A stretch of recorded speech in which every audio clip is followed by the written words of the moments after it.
Good morning. We are doing Fridays at 42nd Street. Katie Merriman, our artistic director, is not with us today. She's on vacation, so I am filling in. I am Angela Lampe, the associate artistic director and / costume designer. We're going to talk about Matilda today because that's what we have going on upstairs. You might hear footsteps from Matilda Jr. rehearsing while we are filming this. But Matilda Sr. runs this weekend, Friday, Saturday, Sunday afternoon. And then we added performances next weekend. That's how popular it is. So there's another Friday, Saturday, and Sunday matinee next weekend. Show runs 2.5 hours.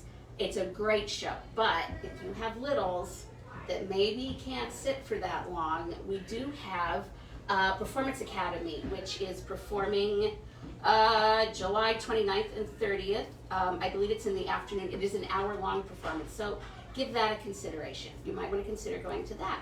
But you make your choice for whatever works for your family or your group, your posse.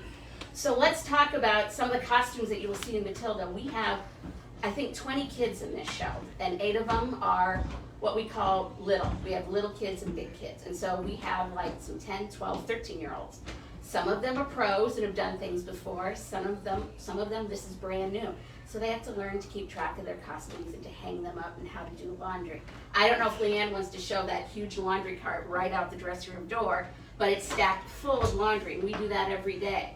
And when we get done, we have to make sure every one of these kids, we do it for the littles. The bigs, we decided they're responsible enough they can find all their stuff out of the laundry and make sure they're ready to go. But everybody has to do a pre-check. It isn't just all glamour and spotlight when you're in a show. You have to do work and keep track of stuff. So what we do for the kids after we do laundry, we do a check of 7 to make sure they have 7 very important things.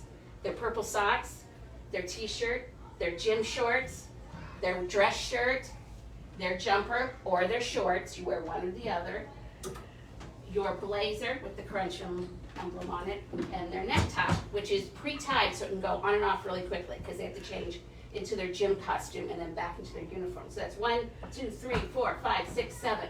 We do that for 8 kids and make sure all 7 things are there. And they're all labeled. That's how we know who gets what. So this is Nina, one of our Matildas. We put a label in everything. And we weren't going to do ties, but it quickly became obvious we need to do a little labeling on the ties. So we find out whose tie. This is my favorite thing. I can't find my tie. Well, guess what? So-and-so is wearing your tie. That's why we label things, because they get them all mixed up. And we have a little spot. Everybody gets their stuff to the right of their name, and for the most part, that works. They've done pretty good. No one's lost a necktie. That was my big fear with this show. So those are our kids, and so we had to come up with these uniforms for 20 of them. It was amazing and challenging and fun. But then we have a few rotten adults. Well, we have some good adults in the show. We have one rotten one. This is Mrs. Wormwood, Matilda's mother. That's the one thing about Roald Dahl stories. Charlie and the Chocolate Factory, James and the Giant Peach. These poor, unfortunate children and these awful adults. So here's our crazy Mrs. Wormwood in her gaudy outfit who sings loud. She's not interested in reading books like Matilda. She's interested in being loud. And she goes into a big dance number and she transforms in the middle of it. The choreographer, Allison Schaefer, asked for transformation, so at a pivotal point, her dance partner, Rudolfo, stands behind her and grabs this giant belt buckle. So it's giant for 2 reasons. One, because it's loud, it's big and loud, but also it's something that he can grab, and we'll see if I can do this on a dress form. She twirls out of this, so she spins all the way around. Ruffle comes off as she's spinning, spinning, spinning, spinning, spinning, and then the final reveal is this loud dress. This lovely, wonderful, old, leftover from when we did Little Mermaid sequin fabric, and then this is her wig. And you'll notice we bought a wig with roots in it because she has a line that says, I have to go get my roots done. So that is our Mrs. Wormwood with her dance hair. I call it dance hair.